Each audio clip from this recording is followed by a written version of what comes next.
በትናንትናው ዕለት አመሻሹን በቀጠለው በመካከለኛው ምስራቅ ጦርነት አንድ ከፍተኛ የኢራን ባለስልጣን እንደተገደለ ተሰማ።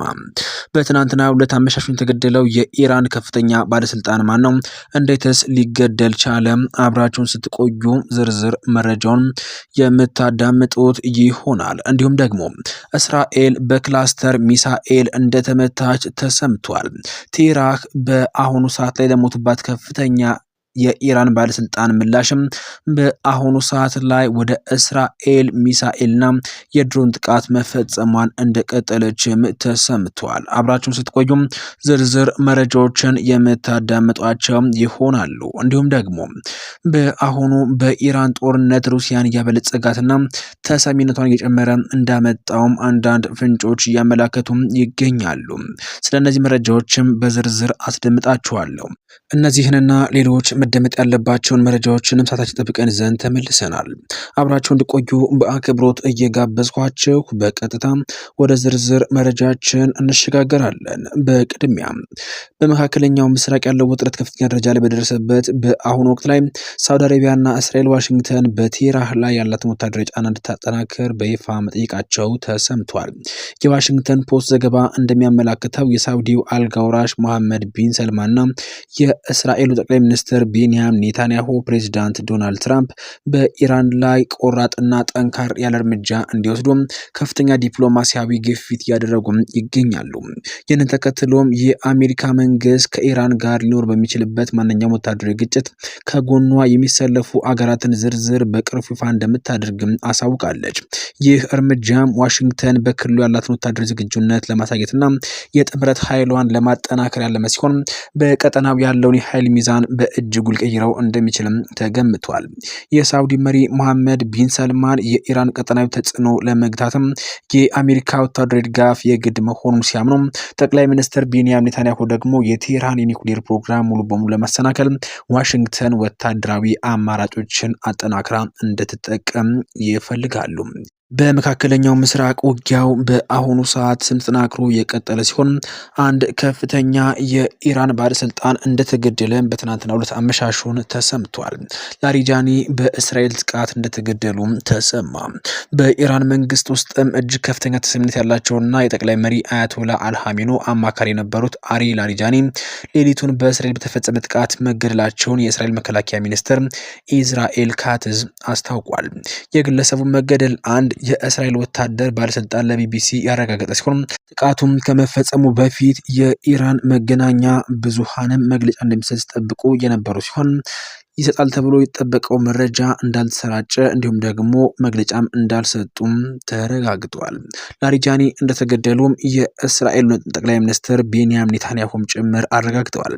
የእስራኤል ጠቅላይ ሚኒስትር ቤንያሚን ኔታንያሁ ከደቂቃዎች በፊትም በሰጠው መግለጫ የኢራን ጸጥታ ምክር ቤት ዋና ኃላፊ እንዲሁም ደግሞ የኢራን ከፍተኛ የደህንነት አመራር የሆኑት አሊ ላሪጃኒ ዛሬ በጠዋት ላይ በእስራኤል ጥቃት እንደተገደሉ ይፋ ያደረጉ ሲሆን የላሪጃኒን መገደል እያከበር ነው ብለዋል። ይህ እርምጃም ኢራናውያን ራሳቸውን ጣፋንታ በራሳቸው ለመወሰን እድል ይሰጣል ሲልም ተደምጧል። አሊ ላሪጃኒ ላለፉት 12 ዓመታት የኢራን ፓርላማ አፈ ጉባኤ ሆነው ያገለገሉ ሲሆን በቅርቡ ደግሞ በፕሬዝዳንቱ ማሱድ ፔሽኪያን የቡድን የብሔራዊ ደህንነት ምክር ቤት የጠቅላይ መሪው ተወካይ ሆነው ተሹመው ነበር። በፖለቲካ አመለካከታቸውም ለዘብተኛ ወግ አጥባቂ ተብለው የሚታወቁት ላሪጃኒ ኢራን ከምዕራባውያን ጋር በምታደርገው አወዛጋቢ የኒውክሌር ድርድር ላይ አገራቸውን ወክለው በመደራደርም ትልቅ ሚና የነበራቸው አንጋፋ ፖለቲከኛ ነበሩ። ይህ ግድያ በኢራን ፖለቲካ ውስጥም ትልቅ ስፍራ ባለውና ተደማጭነት ባለው የላሪጃኒ ቤተሰብ ላይ የደረሰ ከባድ መርዶም ነው ሲል ተደምጧል። የአሊ ላሪጃኒ ወንድም ሴዴግ ላሪጃኒ በአሁኑ ወቅት ስም የኢራን ሁለት ኃይል ምክር ቤቶች በላይ አካል ሰብሳቢ በመሆን እያገለገሉ ይገኛሉ። ይህ የእስራኤል እርምጃ በሁለቱ ሀገራት መካከል ያለውን ውጥረት ወደ አዲስ ምዕራፍ ላይ ያሸጋግረው እንደሚችሉ ስጋቶች የተደመጡ ይገኛሉ። ከዚህ ጋር በተያያዘ እስራኤል በክላስተር ሚሳኤል እንደተመታችም ተሰምቷል። ቴህራን በአሁኑ ሰዓት ላይ የአሊ ላሪጃኒ ግድያ ተከትሎ ቴልአቪቭ ላይ ጥቃት ፈጽማለች። ለተገደሉት ከፍተኛ ባለስልጣናም ለጥቃቱ መነሻ ይሆን ተብሎም ተገምቷል። የእስራኤሉ ቀን ተቀን ጋዜጣ የዲሆት አህሮት እንደዘገበው ከሆነ ኢራን ዛሬ ማክሰኞ መጋቢት 8 ቀን 2018 ዓ.ም በመካከለኛው እስራኤል ላይ ያነጣጠረ የክላስተር ሚሳኤል ጥቃት ሰንዝራለችም ሲል ተደምጧል። ጥቃቱን ተከትሎም በቴል አቪቭ በኢየሩሳሌምና በሰማሪያ አካባቢ የአደጋ ማስጠንቀቂያ ሳይረኖችም ሲጮሁ ውለዋል። የእስራኤል የመከላከያ ሰራዊት አይዲኤፍ ከእኩለ ሌሊት ጀምሮ 6 ያህል የባሊስቲክ ሚሳኤል ጥቃቶችን ከኢራን መሰንዘራቸውን ያረጋገጠ ሲሆን አንዳንዶቹ ሚሳኤሎችን በሰማይ ላይ መክሸፋቸውን ገልጸዋል። ይሁን እንጂ በመካከለኛው እስራኤል በሚገኝ አንድ የባቡር ጣቢያ አካባቢ የሚሳኤል ስብርባሪ መውደቃቸውም እንደተገለጸም ተሰምቷል። እስካሁን ባለው መረጃም በደረሰው ጥቃት የሰው ሕይወት ጉዳት ባይኖርም የድንገተኛ አደጋ ሰራተኞች በስፍራው ተገኝተው የደረሰውን ጉዳት እያጠኑ መሆኑን ማገን ዴቪድ ኦደም አስታውቋል። ኢራን ይህን ጥቃት ሰነዘረችውም እስራኤል በትናንትናው ሌሊትም በቴህራን በፈጸመችው የአየር ድብደባ የኢራን ከፍተኛ ብሔራዊ ደህንነት ምክር ቤት ጸሐፊ አሊ ላሪጃኒ እና የባሲጂ ሚኒሻ አዛዥ የሆኑትን ጉላምሬዝ ሶላይንን መግደሏን ተከትሎ እንዲሁም ደግሞ ባሳወቀችበት ማግስት ነው። ምንም እንኳን የኢራን ባለስልጣናትም ስለ ግድያውም ሆነ ስለ ዛሬው የሚሳኤል ጥቃት እስካሁን ድረስም በይፋ የሰጡት ማብራሪያ ባይኖርም እንኳን ጥቃቱ ለባለስልጣናቱ ሞት የተሰጠ የአጸፋ ምላሽ ሊሆን እንደሚችልም ተገምቷል። በሌላ በኩል የተባበሩት አረብ ኤሚሬቶች ዛሬ ከኢራን ጋር ተተኩሰው የነበሩ 10 ባሊስቲክ ሚሳኤሎችን ማክሸፋቸውን ያስታወቁ ሲሆን የአንድ ሚሳኤል ስብርባሪ በአቡዳቢ በመውደቁም የአንድ ሰው ህይወት ማለፉም ተረጋግጧል። በአካባቢው ያለው ውጥረትም ያየለ በመምጣቱም የአየር መንገዶችን በራዎች እያቋረጡ ሲሆን የነዳጅ ዋጋም በዓለም ገበያ ላይ ከፍተኛ ጭማሪ እያሳየም ይገኛል። በአሁኑ ሰዓት ላይ በመካከለኛው ምስራቅም የተካሄደ የሚገኘው በአሜሪካና እስራኤል ጥምረት ከኢራን ጋር የተካሄደ የሚገኘው ውጊያ ሩሲያን ያበለጸጋት እንዲሁም ደግሞ ተሰሚነቷንም እየጨመረ ይገኛል። በቲያትር ወርልድ የቀረበ ሰፊ ትንታኔ እንደሚያመላክተው ከሆነ በመካከለኛው ምስራቅ የተቀሰቀሰው የኢራን ጦርነትም ዋሽንግተን ካሰበችው በተቃራኒ ለሞስኮ ትልቅ የገቢና የፖለቲካ ሲሳይ ሆኖላታል። ሩሲያ በዩክሬን ወረራ ምክንያትም ለዓመታት የሚጣለባትን ማዕቀብ ተቋቁማ በቆመችበት በዚህ ወቅትም የኢራን የሆርሙዝ ወሽመጥ መዘጋጅም የነዳጅ ዋጋን ሰማይ እንዲነካ አድርጎታል።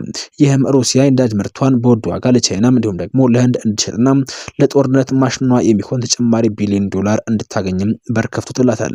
የኢራን ጦርነት በፈጠረው የኃይል አቅርቦት ቀውስም የተጨነቀው የትራምፕ አስተዳደር ከሳምንት በፊትም በሩሲያ ላይ ጥሎት የነበረውን ጥብቅ ማዕቀብ በማላላትም አገራትን የሩሲያ ነዳጅ እስከ ሚያዝያ 11 ድረስም እንዲገዙ መፍቀዱም የአሜሪካን ፖለቲካዊ ድክመት እንደሚያሳይም ተንታኞች ገልጸዋል።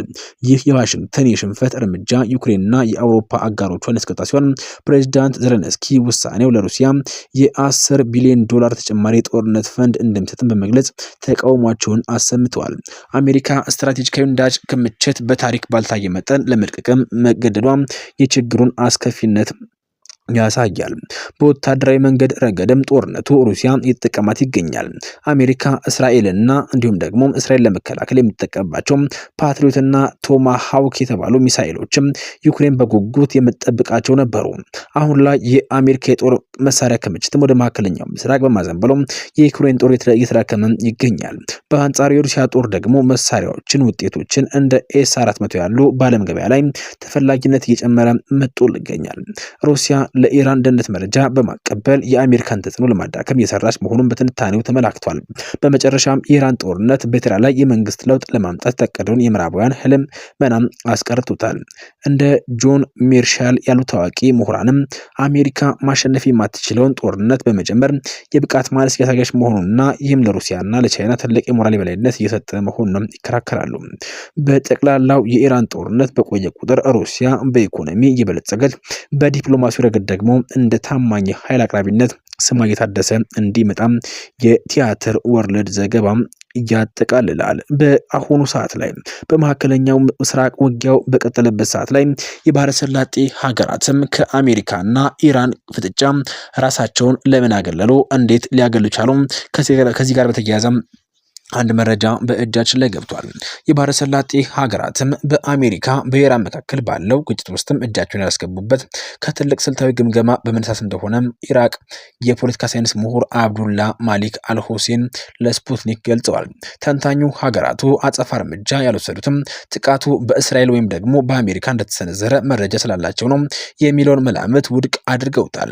እንደ አልሁሴን ገልጻ ከሆነ ሀገራቱ ቀደም ሲልም በኢራን በኩል ቀጥተኛ ጥቃቶችን የደረሱ የሆነባቸው ቢሆንም አሁን ላይ ሰላምን የመረጡት በሁኔታዎች ላይ ከተመሰረተው ከደረሱበት ብልህ ውሳኔ የተነሳ ነው ብለዋል። እነዚህ መንግስታትም ከጅምሩ የግጭቱ አካል አለመሆናቸው የጠቀሱት ተንታኙ ውጥረቱ እንዳይባባስም በዲፕሎማሲያዊ መንገድ ሲጥሩ መቆየታቸውንም አስረድተዋል። ለዚህ ውሳኔያቸውም የላቀ የደህንነት መከታተያ ስርዓታቸውን ከምዕራባውያን ጋር ያላቸውን የጸጥታ ትብብርና የሀገራዊ የመረጋጋት ፍላጎታቸው ትልቅ ሚና ተጫውቶባቸዋል። በተለይም በቀጠናው ያለውን ስጋት በመቀነስ የኢኮኖሚ ተቋሞችን ደህንነት ተቋም መጠበቅ ቅድሚያ የሚሰጥ ጉዳይ ሆኖም ተገኝቷል። በመጨረሻም ግጭቱ የሚያጋጥማት ኢራን ከመሆኑ አንጻር ሊራዘም በሚችልበት ጦርነት ውስጥ መግባት የማህበረሰባቸውን ሰላምና ብልጽግና እንደሚያናጋ ሀገራቱን በጽኑ ይረዳሉ። በመሆኑም የባህረ ሰላጤ ሀገራትም ከስሜታዊነት ይልቅ ለፖለቲካና ለጸጥታ መረጋጋት ቅድሚያ በመስጠትም ከጦርነቱ ራሳቸውን ለማግለል ስልታዊ ውሳኔ ማሳለፋቸውን አልሁሴን ለስፑትኒክ በሰጠው ማብራሪያ አረጋግጠዋል። ውድ አድማጭ ተመልካቾቻችን በዚህ መረጃ ሰዓት የሚጀላቸው መጣት መረጃ ይህንን ይመስላል። በቀጣይ በተረጋገጠ እንዲሁም ደግሞ መደመጥም ጭምር ባለበት መረጃ እስክንገናኝ ድረስ አሁን በዚያ በቃን። ሰናይ ጊዜን ተመኘን።